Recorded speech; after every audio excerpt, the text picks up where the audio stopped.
Buenos días con todos. En marco de la Diplomatura en Derecho Inmobiliario y Urbanístico, vamos a dar inicio a la clase introductoria con el doctor Franco Soria, que es especialista en Derecho de la Propiedad, Derecho Urbanístico, Derecho Registral y temas relacionados al saneamiento de tierras.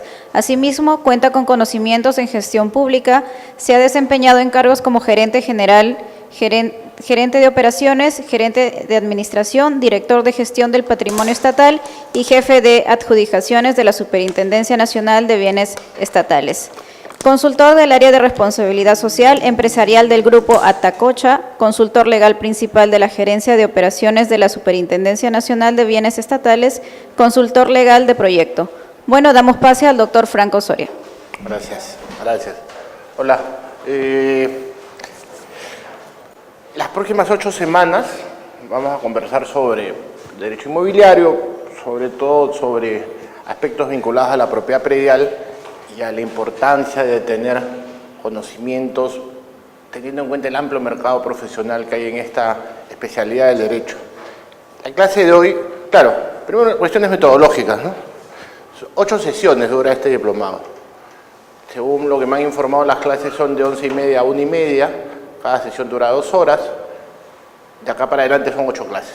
En principio van a ser todos los sábados.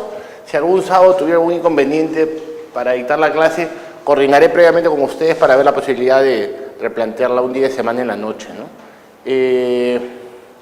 La reunión de hoy es una clase introductoria para efectos de conversar cómo está planteado este taller de 8 sesiones y los temas que van a tocar. Conversemos pues entonces de los temas que van a tocar. Son 6 grandes temas que vamos a tocar. El primero es saneamiento de predios. En verdad ahí vamos a hablar un poco del derecho de propiedad, características del derecho de propiedad, una pequeña introducción sobre el derecho de propiedad, cosa que ustedes sin lugar a dudas ya conocen. Luego vamos a tratar de definir qué se necesita para tener un predio saneado, teniendo en cuenta que esto es una condición necesaria, fundamental, para la ejecución de diversos proyectos de infraestructura. Basta recordar el ejemplo típico, la gran demora que ha tenido la ejecución de la ampliación del aeropuerto Jorge Chávez, que entre muchos problemas, uno de sus principales problemas está vinculado a temas de saneamiento de predios. De tal forma que este es un tema transversal que se ve en cualquier ejecución de proyecto de infraestructura vinculado a expropiación o ejecución de proyectos de infraestructura públicos y privados, de tal forma que es un tema continuo, recurrente y que tiene que ver con muchas aristas que vamos a tratar de conversarlas en las próximas 2 a 3 sesiones. Nos va a tocar este tema, propiedad y saneamiento de predios. Luego vamos a hablar también de expropiación.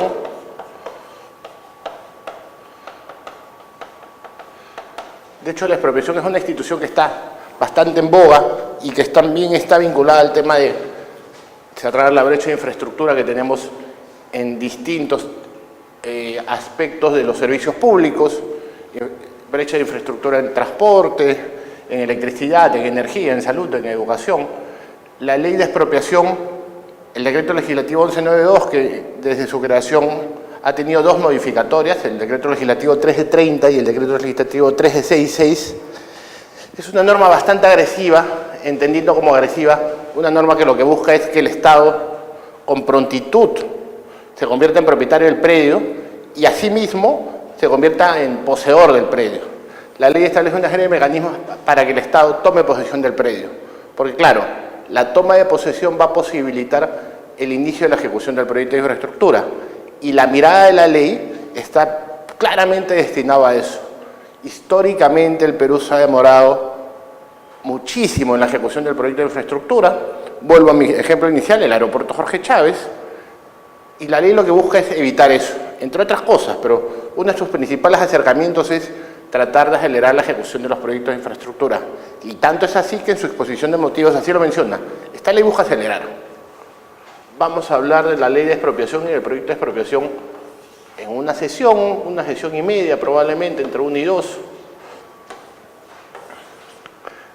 El tercer gran tema que vamos a tocar es la ley de habilitaciones urbanas y como consecuencia de ello los 2 grandes procedimientos, ¿no? Habilitación urbana y licencia de edificación.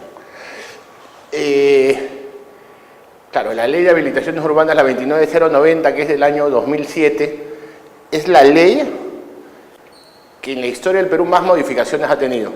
De hecho, hasta el día de hoy ha tenido 11 modificaciones. No hay ninguna otra ley en la historia republicana del Perú que haya tenido tantos cambios como esta. Y claro, eso nos hace ver algunas cosas, ¿no? No hay una política de Estado clara en lo que respecta a habilitaciones urbanas y edificaciones, porque continuamente todos los gobiernos hacen modificaciones a la ley. No hay un camino claro que seguir, porque permanentemente se hacen cambios. Hay obviamente también un fuerte presión, fuertes incentivos de presión del lobby constructor que busca cada vez más simplificar los procedimientos, lo cual puede ser bueno o malo según lo que veamos. Y claramente también esta es una ley que busca simplificar la ejecución de los proyectos de habilitación urbana y edificación. Tiene un montón de virtudes, hay una desregulación bastante fuerte en algunos procedimientos, lo cual vamos a volver a conversar. Normalmente es bueno, vamos a ver si en este tipo de procedimientos siempre va a ser bueno hacerlo de manera tan desregulada en algunos procedimientos, y vamos a conversar sobre la ley de habilitaciones urbanas entre 1 y 2 clases también.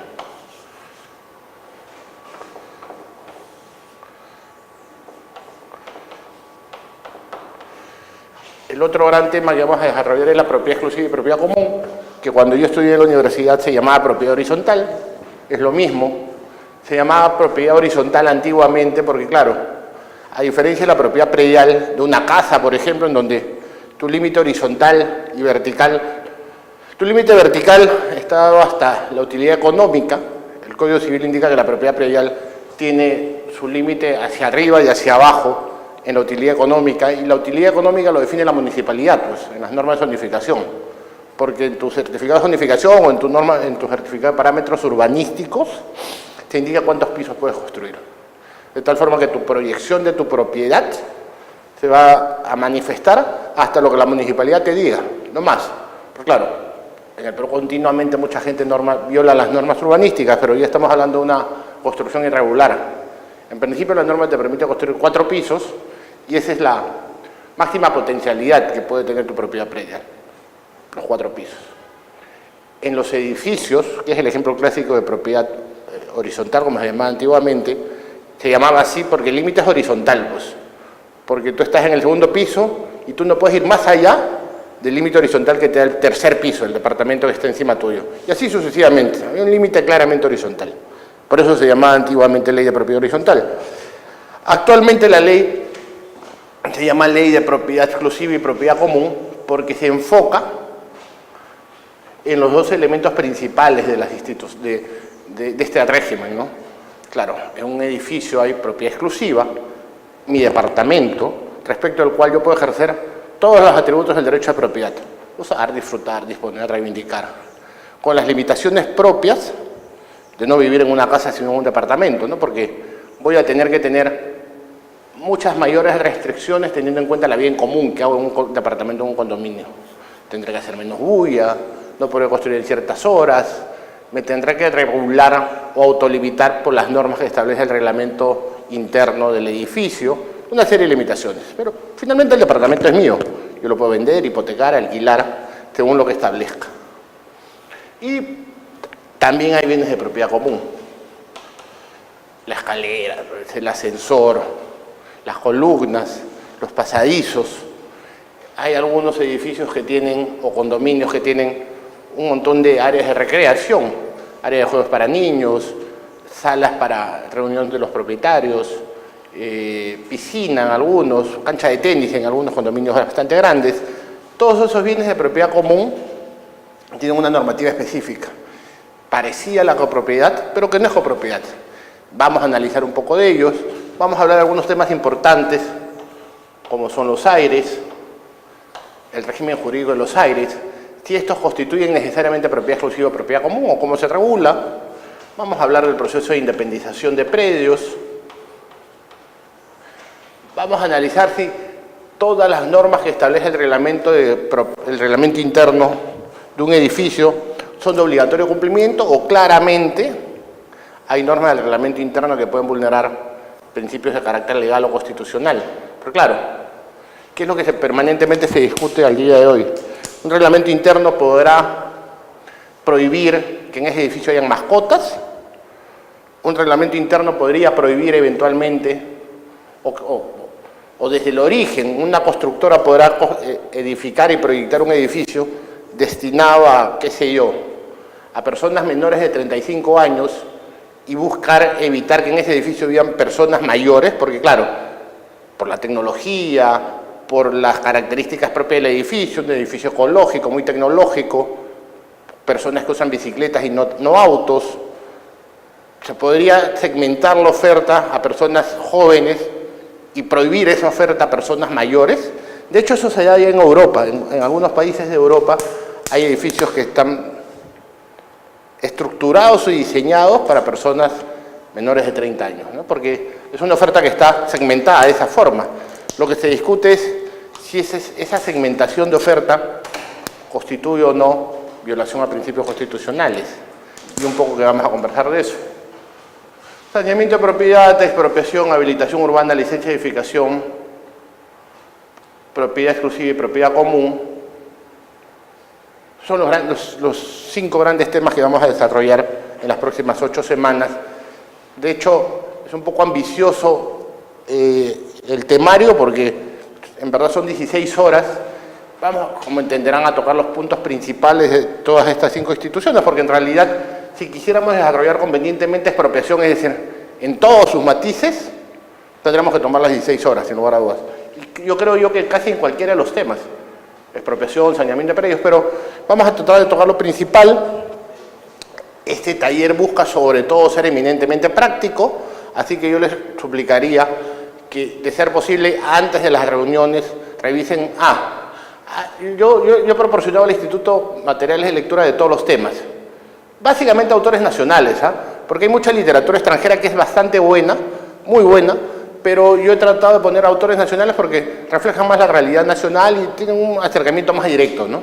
Probablemente, claro, si el taller fuera de mucha mayor extensión, ya tocaremos la literatura internacional, pero yo creo que con los autores nacionales basta y sobra para un taller de la duración que tiene este. Yo les suplicaría que en la medida de lo posible lo lean antes de las reuniones, cosa que la reunión sobre todo permita discutir y plantear supuestos, casos, preguntas y todo lo demás. Como dijeron en la presentación, yo en realidad, por circunstancias de la vida, porque yo inicialmente no estaba vinculado al derecho procesal cuando estaba estudiando en la universidad, yo acabé de estudiar en la universidad del año 98, 97, 98, pero desde el 99 sí estuve vinculado claramente y todo mi desempeño profesional ha sido vinculado a temas prediales e inmobiliarios. En COFOPRI, en la SBN, en registros públicos, en la Superintendencia de Bienes Nacionales, la SBN, y hace 6 años, sí, poco más de casi 7, en el estudio Grau, del cual soy socio del área inmobiliaria. Algo de experiencia tengo, obviamente día a día siempre se puede aprender. Para mí una de las motivaciones de dictar estos talleres es compartir lo poco que sé y aprender mucho de las personas que asisten, con sus preguntas, con sus cuestionamientos. Así que tratemos en la medida de lo posible de que esto sea lo más dinámico posible para beneficio de ustedes, de todos los que estamos acá presentes y de todos los que están matriculados en este taller. Hay lecturas, estos son los temas. Inicialmente, ¿tienen alguna pregunta, algún tema adicional que les gustaría que se toque? No sé. ¿Cómo te llamas tú, perdón? Johanna. ¿Y tú, perdóname? Luis. Johanna Luis. ¿Tienen algún tema adicional, Johanna Luis, o alguna cuestión que les gustaría que se desarrolle o que no se desarrolle?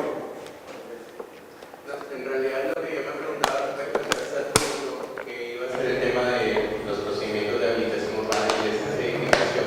Me preguntaba yo si el enfoque iba a ser mucho más administrativo o mucho más ligado hacia el tema del cumplimiento de los requisitos propiamente inmobiliarios. Ambas, ¿no? Ambas, porque en verdad la ley de habilitaciones urbanas peruanas en verdad es una ley de procedimental, que no, claro, no tiene una visión urbanística, ¿no?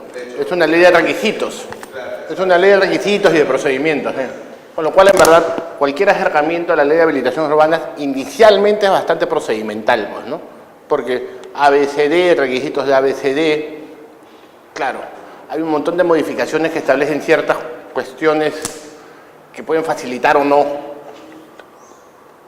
las licencias en los tipos C y D, digamos, que son las más complicadas porque son revisadas por comisión técnica y son las que suelen demorar más.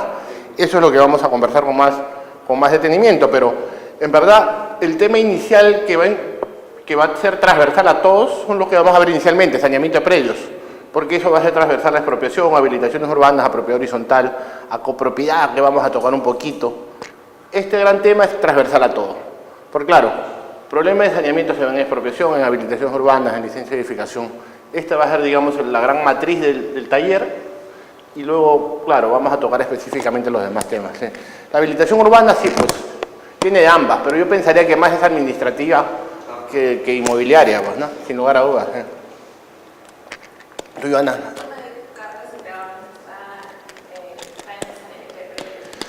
No recuerdo si en este taller entra cargas o gravámenes, pero de hecho no tendré ningún problema en desarrollarlo. No recuerdo. Pensaría que no, pero si a ustedes les interesa es cuestión de ver cómo lo acomodamos y ponerlo. No estoy seguro, hasta donde yo recuerdo pensaría que no toca, pero si para ustedes es importante lo de cargas y gravámenes lo podemos acomodar sin ningún problema. ¿Ok? ¿Alguna otra consulta, sugerencia, crítica? Ok, empecemos entonces un poquito, aprovechando la media hora que nos... Hecha la presentación, entremos ya al primer tema que nos toca conversar, que es derecho de propiedad y saneamiento de propiedad predial. ¿Qué es lo que vamos a desarrollar acá? Vamos a conversar un poco el derecho de propiedad, conceptos, atributos, características del derecho de propiedad, cuáles son los bienes sobre los que trata el derecho de propiedad, y una idea general, ¿no? Que no está en ninguna ley ni en ningún manual, pero que es fundamental y que es una frase que se escucha permanentemente, ¿no? Es necesario tener la propiedad saneada para garantizar que el proyecto de infraestructura esté debidamente realizado y con seguridad efectiva. Vamos a tratar de establecer ciertos criterios que nos permitan identificar cuando estamos ante una propiedad saneada. Porque claro, el Código Civil, el 949, dice que tú eres propietario de un bien inmueble solo con el contrato. Y a partir de ahí habría que definir si ese solo contrato me permite a mí dar o garantizar tener seguridad jurídica para ejecutar un proyecto. Y claramente la respuesta es no, pues el solo contrato no me da seguridad jurídica. Sí soy propietario, pero no soy un propietario con seguridad jurídica efectiva, plena, necesaria. Derecho de propiedad. Concepto. Primero, un acercamiento constitucional, y para esto yo he tratado de comparar las dos últimas constituciones peruanas a efectos de establecer ciertos elementos comunes y ciertas diferencias, ¿no? Constitución de 1979. Claro, es una constitución que se da en un contexto determinado a la ley del gobierno militar de Morales Bermúdez, luego el gobierno de Velasco, 68-75, Morales Bermúdez, 75-80, en la salida del gobierno militar se convoca a Asamblea Constituyente como una forma como un puente para retornar a la democracia. Y en esos tiempos, en los años 70, la concepción económica que se tenía y que era predominante era muy distinta a la actual, pues, ¿no? Un Estado mucho más fuerte, un Estado mucho más interventor, un Estado que intervenía en casi todas las actividades económicas, había una fuerte actividad empresarial del Estado, y como consecuencia de ello, la propiedad privada no tenía tanta protección como claramente se establece en el contexto actual. Estado más fuerte, privados más débiles. Un gran resumen. Artículo 124 de la Constitución del 79. La propiedad obliga a usar los bienes en armonía con el interés social. El interés social es un concepto recurrente en la Constitución del 79 y luego vamos a conversar un poquito de él. El Estado promueve el acceso a la propiedad en todas las modalidades. La ley señala las formas, obligaciones, limitaciones y garantías del derecho de propiedad. Interés social. Yo tengo que usar mi propiedad en armonía con el interés social. La propiedad es inviolable, que es algo que se repite también en la Constitución actual. El Estado la garantiza. A nadie puede privarse de la suya, sino por causa de necesidad y utilidad pública o de interés social, declarada conforme a ley, previo pago en dinero o una indemnización que debe pagarse necesariamente en dinero y en forma previa. La Constitución del 79 establece 3 supuestos de expropiación: necesidad, utilidad pública o interés social. El inscrito sí da la seguridad jurídica. Perdóneme. Nos están preguntando, Sí. nos dicen, el inscrito, si al inscribirlo sí da la seguridad jurídica. En teoría sí, vamos conforme avanzando y darnos llegar a aterrizar la idea que en el Perú, inclusive teniendo tu propiedad inscrita, puede que no tenga seguridad jurídica porque hay patologías como duplicidades registrales, inscripciones que no permiten identificar dónde está el predio y una serie de situaciones. En principio, la inscripción debería garantizar la seguridad jurídica. En el Perú, como en muchos países que tienen un sistema registral parecido al nuestro, aún con la inscripción no necesariamente hay seguridad. Es una patología, lo vamos a ver más adelante. Constitución del 79, entonces, reconoce 3 supuestos de expropiación: necesidad y utilidad pública e interés social. Necesidad y utilidad pública lo dejamos a un lado un ratito y conversemos en el interés social, que es el concepto más discutible o que mayores divergencias ha generado. ¿Qué es el interés social? Hay muchos tratadistas de derecho administrativo y constitucional que lo definen, ¿no? Pero la idea más sencilla para entender qué es el interés social es cualquier interés predominante o mayor al interés individual. Con lo cual el interés social puede ser el interés de todo el grupo de pobladores de la urbanización San José en Bellavista, Callao. O el interés de todos los pobladores de la urbanización, qué sé yo, Corpac en San Isidro. Cualquier grupo mayor al interés individual puede ser considerado como interés social. Con lo cual, en el fondo, el interés social le permitía al Estado expropiar casi por cualquier situación. Porque claro, era fácil de acreditar, o relativamente muy fácil de acreditar, cualquier interés mayor al interés particular de una persona. En ese supuesto y bajo este escenario, la Constitución del 79 le permitía al Estado expropiar casi para cualquier cosa. El Estado podría plantear una ley diciendo, es de interés social hacer, qué sé yo, un casino, recreo, área de esparcimiento a favor de la Policía Nacional. Porque claramente hacer esa obra era de mayor relevancia que la propiedad privada que se estaba afectando. El Estado casi podía hacer cualquier cosa para el interés social.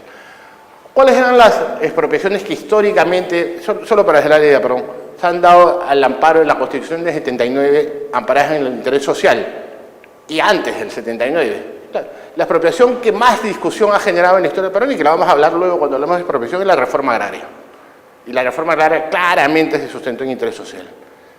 Segundo grupo de expropiación grande que se dio en los 70 y 80, que también gran discusión generó, es expropiación de asentamientos humanos que ocupaban propiedad privada.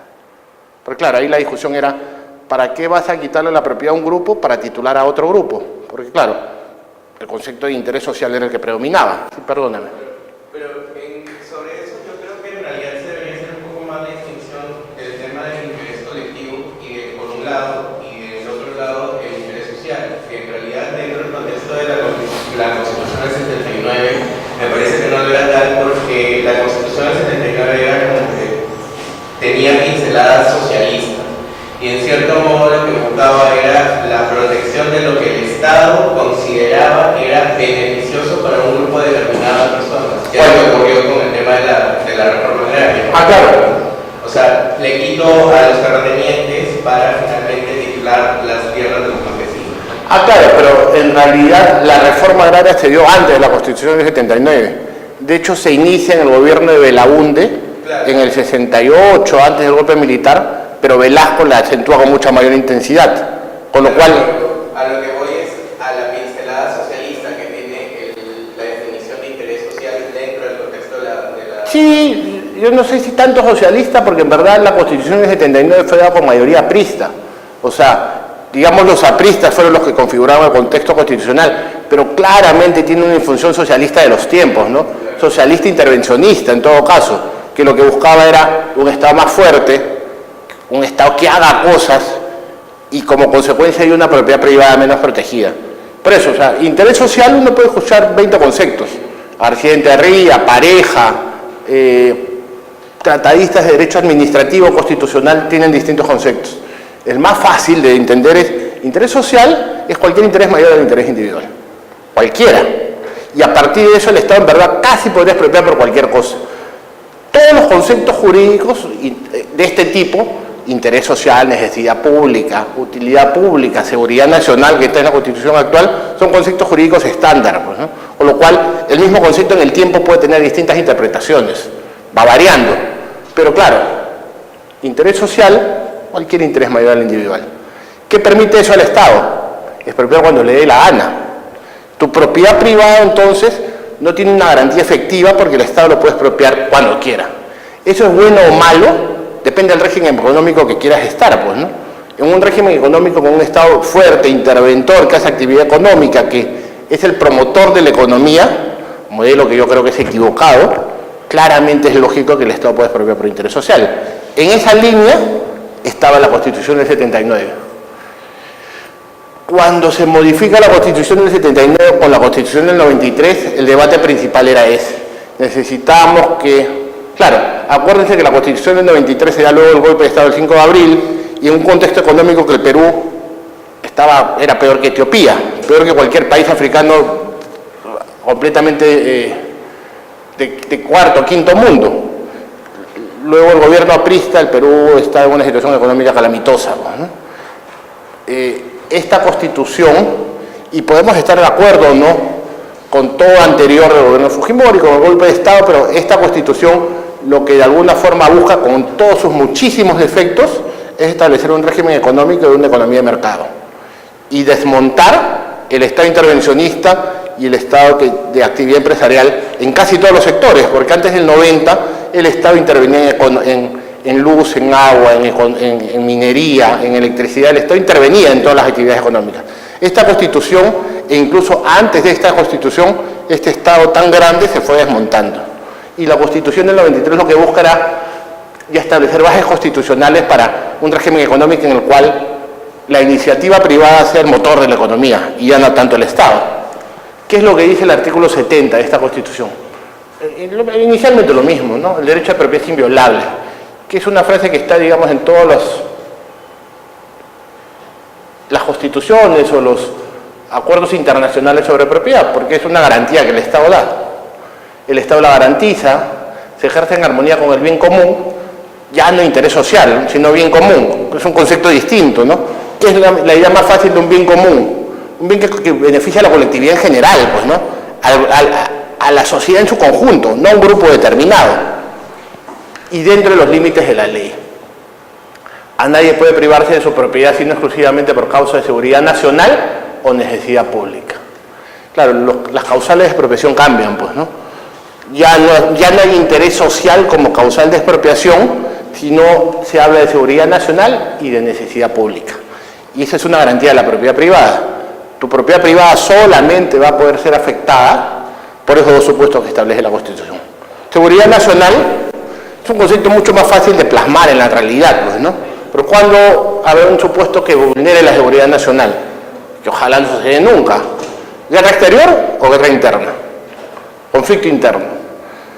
Si tenemos alguna guerra con cualquier país vecino, con cualquier otro país, se activa el supuesto de expropiación. Si vuelve el terrorismo, un conflicto interno, que esperemos que nunca vuelva, todos deseamos que nunca suceda, pues claramente se activa el supuesto de expropiación. Expropiar un terreno en Ayacucho, si es que volviera el terrorismo en Ayacucho, claramente sería permisible, si es que estamos en ese supuesto. Seguridad nacional, yo creo que no hay mucho conflicto sobre en qué supuesto se activa. Necesidad pública, claro, ahora lo voy a plantear de manera muy introductoria porque en verdad vamos a discutir mucho más cuando lleguemos a expropiación, pero sobre necesidad pública sí hay un poco más de discusión, ¿no? Necesidad pública se entiende como aquel supuesto que en general beneficia a toda la colectividad en su conjunto, como primera idea. Ejemplos de esto: la ampliación del aeropuerto, pues, la construcción de un colegio, la construcción de una carretera, la construcción de un hospital. Puede ser que cualquiera de ustedes nunca use ese servicio público, porque ustedes probablemente se atienden en un colegio privado o un hospital privado y no utilicen ese servicio público. Puede que nunca utilicen el aeropuerto Jorge Chávez porque tienen fobia a volar, pero potencialmente ese servicio está dispuesto para que cualquier ciudadano lo pueda utilizar. Beneficio general. En principio ese es el primer acercamiento y históricamente ha sido el acercamiento que se le ha dado a la necesidad pública. Segunda idea. La necesidad pública, sobre todo en el Perú, está vinculada a la ejecución de obra pública, con lo cual las leyes de expropiación siempre han establecido una especie de asociación inmediata. Es de necesidad pública la ejecución de las obras públicas, con lo cual casi no había discusión para que se acepte expropiar para el supuesto de obra pública. Y sobre eso...